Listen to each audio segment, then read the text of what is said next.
123 इथे ॲडिशन करून आपण इथे लिहूया. आता ह्या सर्व टर्म्स आपण एलएचच्या साईडला घेऊ. x² + y² - 8x - 2y + 17 इथे सगळं साईन बदलतील. -3x² - 3y² इथं मायनस का प्लस होणार आहे. 30x + 24y आणि -123 = 0. इथे x² आहे, इथे निगेटिव्ह 3x² आहे, म्हणजे इथे जर आपण वजाबाकी घेतली तर निगेटिव्ह 2x² येणार आहे. therefore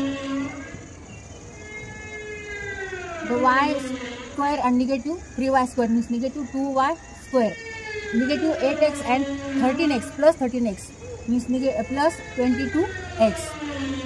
Negative 2y and 24y इथे प्लस आहे, इथे मायनस आहे, means plus 22y. 17